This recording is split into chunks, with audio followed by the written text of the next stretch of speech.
Bom, com relação à sinalização beta-adrenérgica, vamos falar um pouquinho agora a respeito dos receptores, os receptores cardíacos, quais os tipos de receptores de via beta-adrenérgica que são importantes para o nosso conhecimento.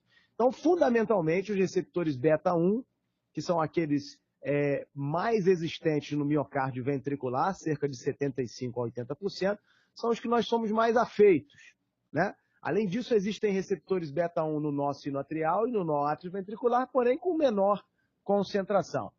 A maior concentração de receptores beta-1 está localizada no miocárdio ventricular. Lembrando aos senhores que, como veremos adiante, a população de receptores ela é mutante, ela muda, né? Você não tem uma concentração fixa de receptores beta-1 no coração. Eles mudam e nós vamos ver como isso funciona. Na verdade, como eu expliquei anteriormente, esse aumento da concentração de AMP cíclica que vai gerar o quê? Vai gerar aumento do inotropismo. Perfeito?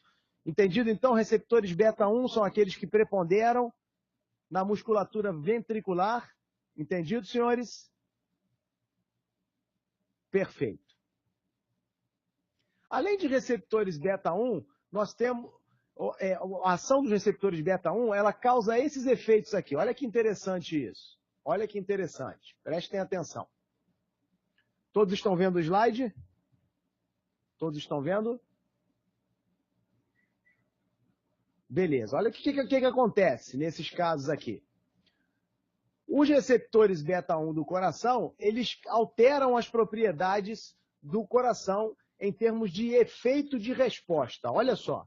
Então, existem 4 efeitos fundamentais que a ativação do receptor beta-1 faz com que seja exacerbada. Isso aí acontece de forma fisiológica. Então, o agonismo beta-1 gera o quê? Efeito inotrópico positivo, com aumento da força contrátil. Todos conseguem entender isso. Vimos como esse mecanismo acontece. Perfeito? Efeito lusitrópico. O que é esse efeito lusitrópico? Todos estão vendo esse slide? Todos estão vendo? Perfeito. O que é o efeito lusitrópico? O efeito lusitrópico é a ação beta proporcionando uma maior recaptação de cálcio para o retículo sarcoplasmático, uma maior atividade da bomba chamada cerca, através de uma enzima chamada fosfolamban. Como os senhores já devem saber, o processo de diástole, ou seja, o processo lusitrópico, ele é comandado também por gasto energético. Essa bomba chamada cerca, o que ela faz? Ela pega o cálcio que foi liberado do retículo sarcoplasmático e traz para dentro do retículo sarcoplasmático novamente. E essa bomba funciona sobre o quê? Sobre a utilização de ATP. Então, todas as vezes que os senhores ouvirem o conceito de que o processo de diástole é um processo ativo, com gasto energético, essa informação é verdadeira ou falsa? Diástole é um processo ativo com gasto energético. Isso é verdadeiro, assim como a sístole, perfeito?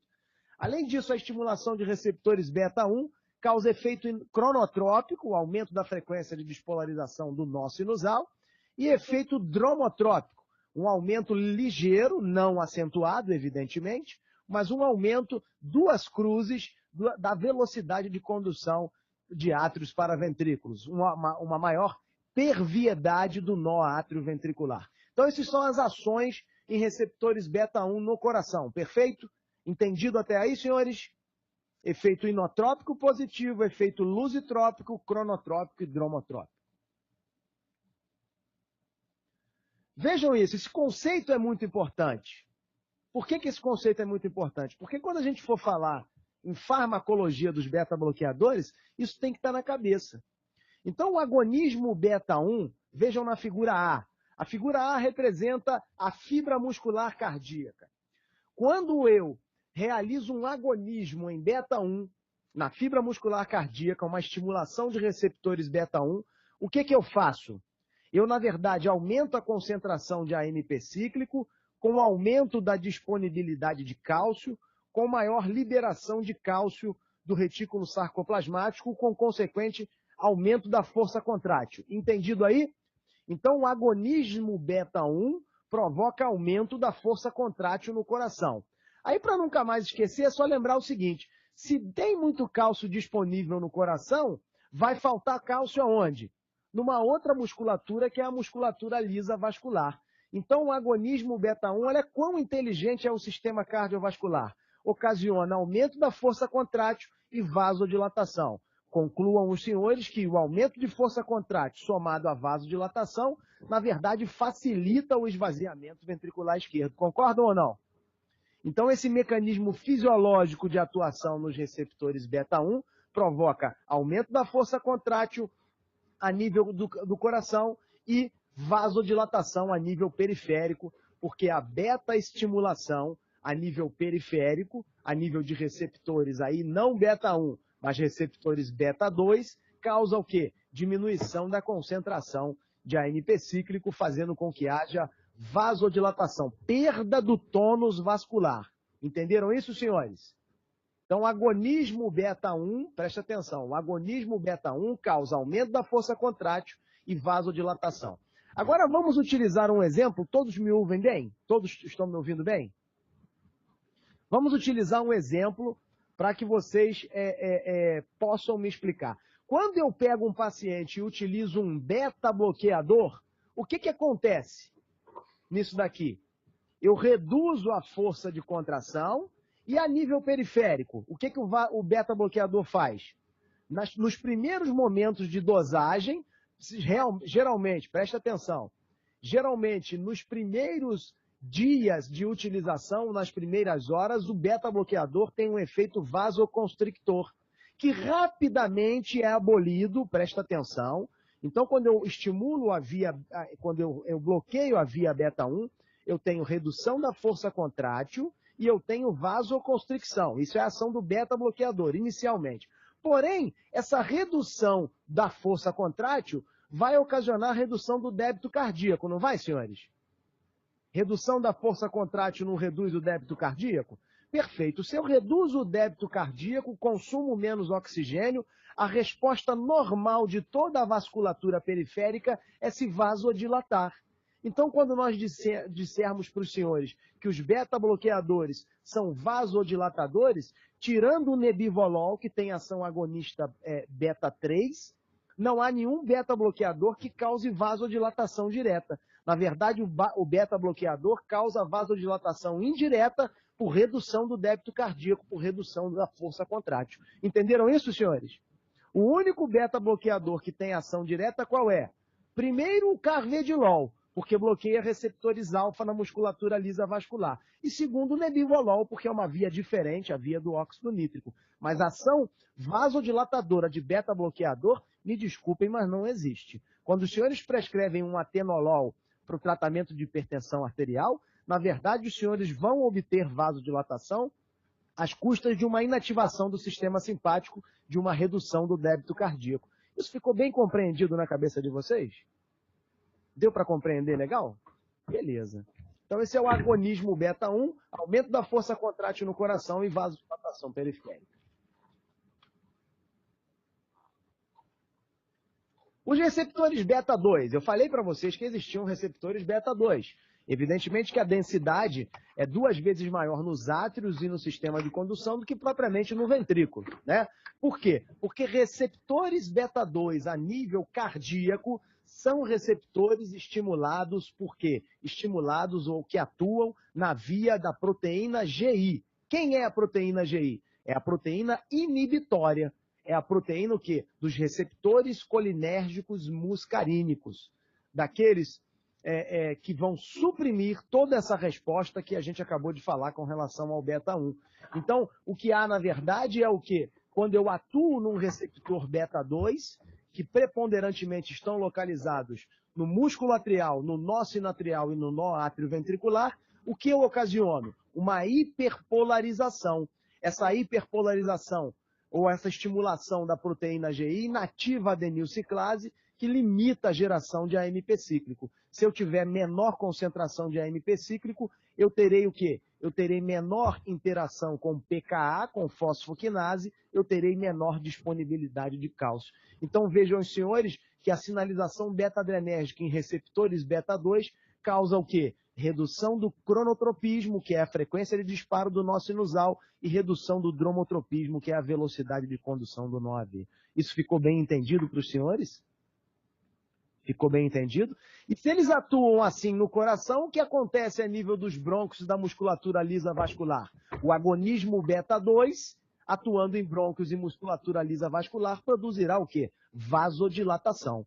Entendido? Perda do tônus vascular. Então, brônquios e musculatura lisa vascular, agonismo beta-2 provoca o quê? Broncodilatação e relaxamento da musculatura lisa vascular. Perfeito? Com isso, ocasionando broncodilatação. Ficou bem entendido aí o receptor beta-2? Qual o receptor de maior concentração no coração, senhores? Qual o receptor de maior concentração para aumento da força contrátil? Vamos lá. No coração, a principal concentração é beta-1, que está localizado em que região do coração? Beta-1 localizado em que região do coração? Nos ventrículos, perfeitamente. Agora, existe aí um porém. Existe aí um porém. Que já vou antecipando uma informação que é o final da nossa aula. O que acontece na verdade? Quando eu tenho um paciente portador de insuficiência cardíaca, o que acontece? Eu tenho um decréscimo da concentração de receptores beta-1. Eu passo a ter o quê? Ao invés de 80%, eu passo a ter a 40%, 50% de receptores beta-1 na musculatura lisa vascular. Isso é um dos chamados fenômenos de downregulation. Vamos falar sobre isso, todos estão interessados, vamos falar sobre isso. Além dos receptores beta-1 e beta-2, tem aí um novo receptor, né? O novo que a gente diz são mais recentes, presta atenção, são os receptores beta-3. A função dos receptores beta-3, para processo contrátil, isso não é muito bem definido, não. Mas acredita-se o quê? Acredita-se que receptores beta-3 estejam mais correlacionados com o tônus vasomotor das artérias coronárias e também dos vasos em geral. Então, o que acontece? Quando eu realizo um agonismo, não é antagonismo, hein? Presta atenção. Quando eu realizo um agonismo de receptores beta-3, eu produzo o quê? Eu produzo uma maior concentração de óxido nítrico. O óxido nítrico, que é um gás, atuará provocando o quê? Aumento de GMP cíclico. E o GMP cíclico é o quê? É um vasodilatador. Perfeito, gente? Entendido isso? Então, quando eu falo de nebivolol, presta atenção. Quando eu falo de nebivolol, eu estou falando, na verdade, de quê? De um beta-bloqueador com agonismo beta-3, senhores. Presta atenção. Eu tenho um beta-bloqueador altamente seletivo, perfeito? E eu tenho uma ação o quê? Uma ação na via do óxido nítrico por agonismo de receptores beta-3. O agonismo de beta-3 é o que causa vasodilatação pela via do óxido nítrico. Lembrando mais uma vez que dentro dos beta-bloqueadores eu tenho o quê? Tenho 2 beta-bloqueadores com ação vasodilatadora. Quais sejam esses beta-bloqueadores, senhores? Quais são os beta-bloqueadores com ação vasodilatadora? Quais são os beta-bloqueadores? Perfeitamente, o carvedilol e o nebivolol. O carvedilol por bloqueio de receptores alfa,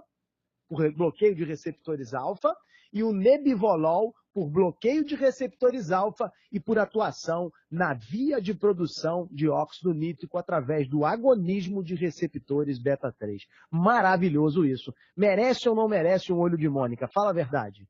Merece ou não merece? Por isso, o nebivolol é utilizado como hipotensor. Foi utilizado primariamente no tratamento da hipertensão arterial. Perfeito? Agora vocês entendem como funciona o nebivolol. Então, são receptores da via beta-adrenérgica, beta-1, preponderante no coração, beta-2, mais no sistema de condução nó sinusal e nó atrioventricular e nos átrios, e os beta-3. Os beta-3 com ação vascular nas coronárias e periférica, o quê? Por agonismo de atuação da via beta-adrenérgica produzindo óxido nítrico. Perfeito, gente? Muito bom. Um conceito importante sobre os receptores beta-adrenérgicos. Chegamos ao clímax da aula de hoje. Essa primeira parte que a gente vai fazer hoje. Vê se sabiam dessa informação. A densidade dos receptores, desses receptores preponderantes que são do tipo beta 1, não é fixa, podendo diminuir ou aumentar em circunstâncias fisiológicas ou em condições patológicas, nos chamados fenômenos de downregulation e upregulation. Sabiam dessa informação ou não? Sabiam dessa informação? Então fiquem sabendo que essa informação é a base fundamental para o tratamento da insuficiência cardíaca. Por que eu estou dizendo isso? Presta atenção. Vamos ver aqui o que acontece.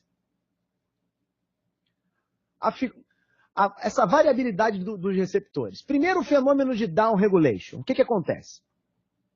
Eu tenho a estimulação adrenérgica dos receptores beta 1 que estão localizados na membrana da célula muscular cardíaca. Até aí tudo bem? Acompanhe o meu raciocínio. Acompanhe o meu raciocínio. O receptor está na parede da célula, perfeito? Esperando ali para receber o estímulo, o agonismo do sistema adrenérgico. Porém, de uma forma absurda, a estimulação adrenérgica ela é excessiva, seja por insuficiência cardíaca, seja por disfunção ventricular. Esse paciente é um paciente taquicárdico, é um paciente muito ativado simpaticamente. O que acontece com esses receptores? O receptor beta, ele é super inteligente. Então, quando você hiperestimula o receptor beta, sabe o que ele fala? Eu não vou ficar aqui na parede da artéria tomando pancada. Sabe o que eu vou fazer? Eu vou entrar para o citoplasma da célula. Então, existe um fenômeno quando você excessivamente estimula os receptores beta 1 de internalização.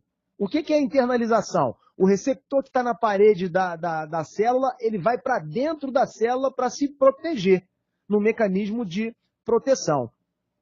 O que acontece, na verdade? Essa estimulação adrenérgica exacerbada aumenta a atividade de uma proteína de ligação chamada GRK2, fazendo com que haja fosforilação do receptor beta 1. Essa fosforilação, sabe o que é? É o casamento do receptor beta 1 com uma proteína chamada beta-restina. Aí a beta-restina faz, sabe o quê? Fala, vem aqui, meu querido, vamos proceder ao casamento. Vem aqui, receptor beta 1. Pega o receptor beta 1 e coloca ele dentro da célula. Desacopla ele daquela proteína de estimulação, que é a proteína GS, e esse fenômeno é chamado de internalização. Entenderam isso?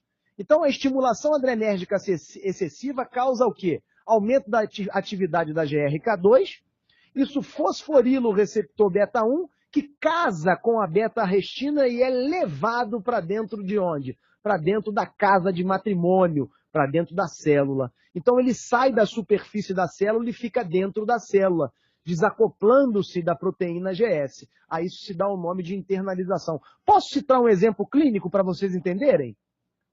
Posso citar um exemplo clínico? Então vou citar um exemplo clínico. Alguém já ouviu falar sobre taquifilaxia ocasionada por beta-bloqueador? Taquifilaxia por beta-bloqueador?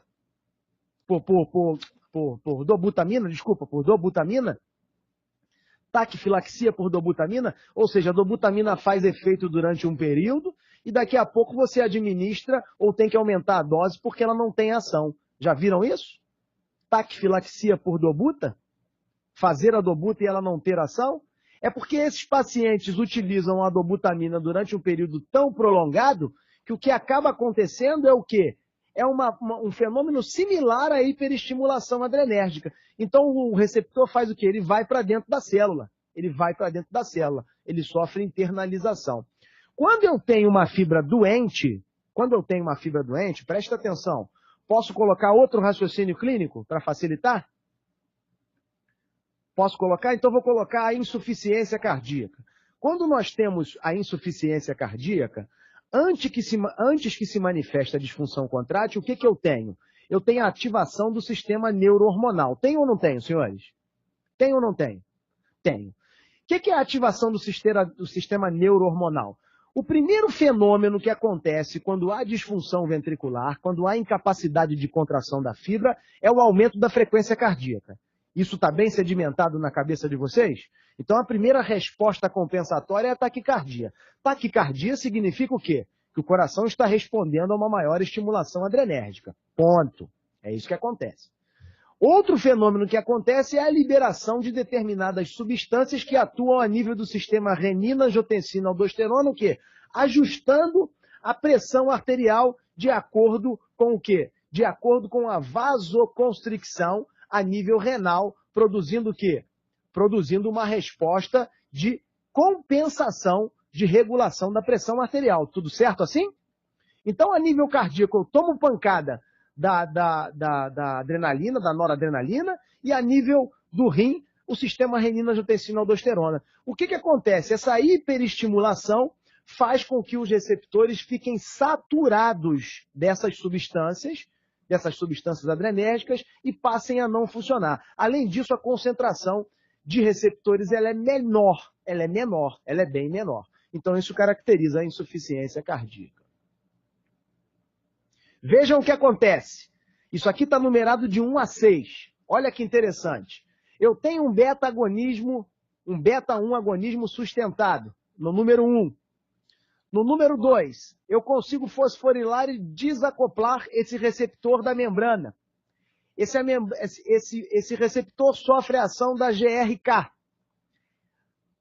Casa com a beta-restina. Começaram a namorar aqui na parede e agora estão casados. Ele se internaliza. Quando ele se internaliza, ele segue 2 mecanismos. Vejam 6 e vejam 7. Quando ele se internaliza, ou ele fica aqui paradinho, perfeito? Colado com a beta-restina, e isso fornece uma cardioproteção, porque na verdade o receptor está descansando dentro da célula, ou ele sofre o quê? Ou ele sofre degradação lisossomal. Quando ele sofre degradação lisossomal, o que acontece? Mais e mais a célula vai se desgastando. A fibra muscular vai o quê? Ela vai se estragando. E quando você tem degradação lisossomal, você tem, na verdade, a produção de quê? A produção de colágeno, senhoras e senhores. Então, na verdade, pacientes hiperestimulados em processo de insuficiência cardíaca tendem a produzir mais colágeno. Por quê? Por degradação lisossomal. De quê? De receptores que estavam na periferia da membrana e da própria degeneração causada na fibra muscular pelos mecanismos de ativação do coração. Entendido isso? Então faz sentido o down regulation. O receptor não vai ficar na parede apanhando. Ele entra para poder se cardioproteger. Perfeito? Proteger a sua integridade. Porém, ele pode sofrer também de degradação lisossomal e, per si, estragar-se ou então somar fatores para que a fibra muscular fique defeituosa. Entendido, senhores? Entendido isso? Muito bom. Então, uma outra coisa, agora eu vou explicar o que acontece quando a gente utiliza o beta-bloqueador na insuficiência cardíaca. O que acontece? Alguém sabe o que acontece? O fenômeno é contrário. Não é o fenômeno de down regulation, é o fenômeno de up regulation. Como isso acontece? Me explica, pelo amor de Deus. Eu começo a administrar um beta-bloqueador para um paciente portador de insuficiência cardíaca. Qual é o princípio fundamental da aplicação de um beta-bloqueador para um portador de insuficiência cardíaca? Eu preciso começar com baixas doses, certo ou não? Certo ou não? Preciso começar com baixas doses, por quê? Porque o beta-bloqueador ele é um cardiodepressor, certo? Então eu começo com pequenas doses e tenho que pensar que na insuficiência cardíaca a concentração de receptores beta-1 já é menor. Então entenderam como funciona? Concentração menor de receptores beta-1, né, é um princípio fundamental. Por isso eu começo com doses menores. Aí o que eu vou fazer? Nessa menor concentração, menor população de receptores beta-1, eu beta-bloqueio. Eu administro um beta-bloqueador. Ao administrar esse beta-bloqueador, o que acontece? Esses receptores, como estão beta-bloqueados na parede, provocarão o quê? Uma resposta reversa. Lembra que quando se hiperestimulou os receptores entraram? Se eu bloquear os receptores de membrana, o que vai acontecer é o quê? É uma externalização. É uma migração dos receptores que ainda permanecem íntegros para a parede da fibra muscular, para a parede da célula, e aí sim, esses receptores que estavam internalizados e vão para a membrana sofrerão a ação do sistema adrenérgico de forma fisiológica. Olha que coisa bonita! A esse fenômeno se dá o nome de up regulation. Entenderam isso? Eu beta-bloqueio, a célula entende o seguinte, ora, tem menos receptores lá. O que a gente faz? Não, vamos para lá para a parede então. Eles se deslocam do interior da célula e vão para a parede. E na parede, os receptores estão bloqueados pelo beta-bloqueador, porém, outros receptores que vieram de dentro da célula se tornarão o quê? Ávidos por receber o estímulo adrenérgico. E estes receptores ainda íntegros é que, evidentemente, gerarão a resposta o quê? De melhora da fração de ejeção com a utilização de beta-bloqueador. Olha que interessante. Olha que interessante. Muito interessante, não é isso? Quando eu vou aumentando, por que eu vou aumentando a dose aos poucos? Porque como a concentração é pequena, se eu fizer uma dose muito alta, eu vou bloquear todos. E aí eu posso provocar uma resposta cardiodepressora tão intensa que esse paciente entre em descompensação. Entra ou não entra? Não acontece de nos primeiros dias que você faz beta-bloqueador o paciente poder evoluir com um pouco de congestão, de disfunção? É justamente por esse motivo. Quando eu entro com o beta-bloqueador em baixa dose, eu bloqueio uma gama de receptores menor. Então eu permito a possibilidade de ter maior quantidade de receptores indo para a membrana da célula. E esses receptores é que, na verdade, sofrerão a ação do sistema adrenérgico. Por isso se chama upregulation. Por isso se chama upregulation. Entenderam isso? Muito legal, né? Muito interessante, muito interessante. Então, fenômenos de down e upregulation. Então, a população de receptores beta, ela não é fixa, ela é mutável. Ela é mutável. E ela muda de acordo com o quê? Com mecanismos compensatórios ou com a ação farmacológica. Por isso que nós dizemos que a utilização do beta-bloqueador provoca o quê? Provoca remodelamento reverso a longo prazo. É ou não é? Quando a gente atua nesses receptores, a gente melhora a performance, o coração melhora, a fração de ejeção melhora e os tamanhos cavitários tendem também a se reduzir. Bom, o que eu queria falar para vocês hoje era isso, devido ao adiantar da hora e dessas pequenas travas que nós tivemos aí. Amanhã nós voltarei falando para vocês a respeito do regulação do fluxo coronariano, uma aula bem interessante,